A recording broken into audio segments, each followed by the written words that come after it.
कपिल देव, वीरेंद्र सहवाग, वेंकटेश प्रसाद, अजय जडेजा और ऐसे तमाम लोग जिनका क्रिकेट की दुनिया में नाम है।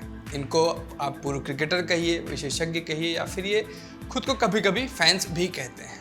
ट्विटर वीर भी इसमें शामिल हो जाएंगे, इत्यादि इत्यादि। ऐसे लोग इस वक्त में एक चीज़ पर पूरी तरह से एकमत हैं और वो चीज़ है विराट कोहली की टीम इंडिया में जगह। इन सभी को लगता है कि विराट कोहली को टीम इंडिया में ढोया जा रहा है। उनकी परफॉर्मेंस इस लायक नहीं है कि कोहली टीम इंडिया में रह सके। कपिल और अजय ने तो खुलकर बोल दिया कि कोहली को बाहर कर देना चाहिए, लेकिन बाकी कई लोग बिना नाम लिए ऐसी बातें कर रहे हैं। और इसमें अभी हम टॉक्सिक फैंस की तो चर्चा ही नहीं कर रहे हैं। ये वो सारे लोग हैं जिनसे उम्मीद की जाती है कि ये पहले तोलेंगे, फिर मोलेंगे और फिर कहीं जाकर बोलेंगे, लेकिन आजकल ऐसा नहीं हो रहा है। ये बस बोल दे रहे हैं। बाकी की सारी चीज़ें तो ऐसे छूट जा रही हैं जैसे पिछले कुछ सालों में हमारे हाथ से आईसीसी ट्रॉफीज। इन वकीलों पर इस वक्त अंग्रेजी की एक कहावत सटीक बैठ रही है। आगे बढ़ने से पहले कहावत दोहरा देते हैं। वो कुछ यूं कही जाती है, आस्किंग फॉर हेड, यानी सर मांगना। इस वक्त लोग कोहली का सर मांग रहे हैं। स्पेशली T20 इंटरनेशनल फॉर्मेट में कोहली को अनफिट बताया जा रहा है और इसके पीछे कारण है उनकी तथाकथित फॉर्म।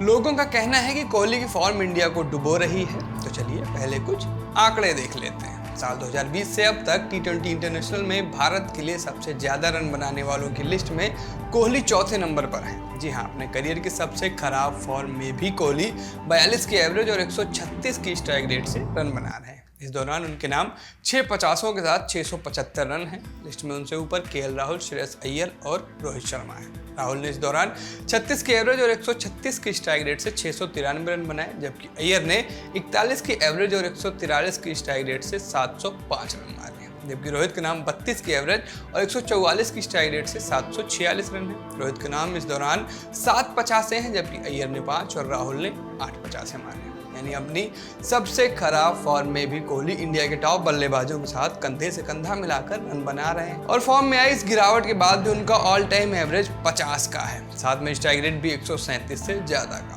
अगला सवाल वर्ल्ड कप का है, जो खेला जाएगा ऑस्ट्रेलिया में। ऐसे में कोहली का ऑस्ट्रेलिया में अब तक का प्रदर्शन देखें तो उन्होंने इस देश में 64 से ज़्यादा की एवरेज और 144 से ज़्यादा की स्ट्राइक रेट से रन बनाए हैं। यानी वहाँ इनके प्रदर्शन को असाधारण बताया जा सकता है। अब इस प्रदर्शन के बाद अगर कोई कह रहा है कि कोहली को वर्ल्ड कप की टीम में नहीं होना चाहिए, तो उससे नंबर 3 पर खेलने के ऑप्शन मांगे ही जाने चाहिए। जैसा कि सब जानते हैं, ये देश लहरों से चलता है और अभी यहाँ सूर्य कुमार यादव और दीपक हुडा की लहर चल रही है। दीपक ने अभी तक सिर्फ 4 पारियां खेली हैं, जिनमें उनका रिकॉर्ड बेहतरीन है, इससे कोई इनकार नहीं कर सकता। लेकिन क्या इन 4 पारियों के दम पर कोहली के दशक भर के रिकॉर्ड को परे रख दिया जाएगा? ऐसा किस देश में होता है? और सूर्या तो मुंबई में भी नंबर 4 पर ही खेलते हैं। राहुल त्रिपाठी को जब आयरलैंड के खिलाफ मौका नहीं दिया गया तो उन्हें सीधे वर्ल्ड कप में तो उतारेंगे नहीं। अब बच्चे श्रेयस अय्यर, जो कि शॉर्ट गेंद आते ही नृत्य करने लगते हैं, फिर चाहे वो 120 की स्पीड से आए या 160 की। ऐसे में ऑस्ट्रेलिया की बाउंस और पेस वाले विकेट पर वो कितने कारगर सिद्ध होंगे? कहा जा रहा है कि टीम कोहली को 3 साल से ढो रही है, लेकिन आंकड़े देखेंगे तो साल 2020 में कोहली ने लगभग 37 की एवरेज और लगभग 142 के स्ट्राइक रेट से रन बनाए थे, जबकि 2021 में उन्होंने लगभग 75 के एवरेज और 133 की स्ट्राइक रेट से रन बनाए। हाँ, साल 2022 में उनका बहुत अच्छा नहीं जा रहा है, लेकिन इस साल कोहली ने कुल 4 ही तो मैच खेले हैं, जिनमें से कम 2 में वह ताबड़तोड़ खेलने के चक्कर में आउट।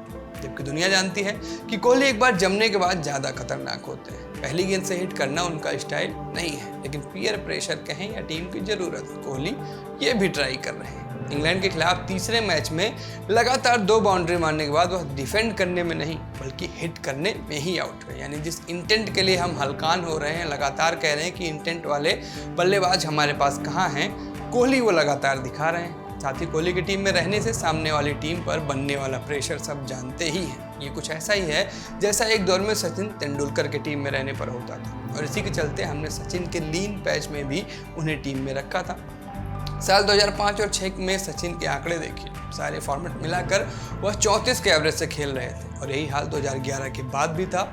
सचिन ने 2012 और 2013 में सारे फॉर्मेट में लगभग 27 और 34.5 के एवरेज से रन बनाए। फिर भी वह टीम से अपनी शर्तों पर गए, न कि बाहर से आ रहे शोर के चलते। विराट कोहली अपनी बैटिंग से इंडिया को इतने मैच जिता गए हैं जितने तमाम तथाकथित लेजेंड्स मिलकर भी नहीं जिता पाए होंगे। फिर भी आज कोहली पर सवाल उठ रहे हैं क्योंकि कोहली ने अपना स्टैंडर्ड इतना ऊपर रखा है कि उनके बल्ले से सेंचुरी से कम कुछ भी फेल्योर माना जाता है। जबकि इस देश को तो छोड़िए, पूरी दुनिया में कोहली से ज़्यादा शतक सिर्फ उतने लोगों के नाम हैं जितने एक आम इंसान के हाथ में अंगूठे होते हैं। जी हाँ, सिर्फ 2। कोहली ने पॉन्टिंग से 153 जबकि सचिन से 267 पारियां कम खेली हैं। जबकि शतकों के मामले में वह पॉन्टिंग से 1 जबकि सचिन से 29 शतक ही पीछे हैं। यानी कोहली के पास न सिर्फ क्वालिटी है बल्कि उनकी कंसिस्टेंसी भी कमाल की रही है। और अब जबकि उनका तथाकथित खराब वक्त चल रहा है तो इस तरीके से उनके पीछे पड़ने की जगह हमें उनका सपोर्ट करना चाहिए, क्योंकि ना तो हम रोम हैं और ना ही कोहली जूलियस सीजर। फिर क्यों हम कोहली की पीठ में छुरा भोंक रहे हैं? क्या हमें अपने सबसे बड़े मैच विनर का सपोर्ट नहीं करना चाहिए? कोहली का बल्ला चलेगा तो सबसे ज़्यादा खुशी हमें होगी, फिर क्यों हम उनका फेल्योर सेलिब्रेट कर रहे हैं? जिस इंसान ने हमें तमाम असंभव दिखने वाले मैच जिताए, अकेले खड़े रहकर 40 ओवर में 325 चेज कराए, प्राइम मलिंगा को गली कूचे का बॉलर बना दिया, वो आज थोड़ा सा स्ट्रगल कर रहा है तो हम उसके पीछे खड़े होने की जगह ब्रूटस बने खंजर लिए घूम रहे हैं। अभी भी वक्त है, हमें संभलना होगा, क्योंकि दुनिया एक और सीजर को अपने ही लोगों के हाथों तबाह होते देखने के लिए तैयार खड़ी है, क्योंकि इसमें उनका ही फायदा है मित्र, हमारा नहीं। नमस्ते, मैं सूरज हूँ, आपके लिए वीडियो शूट किया था हमारे साथी पंकज ने। शुक्रिया।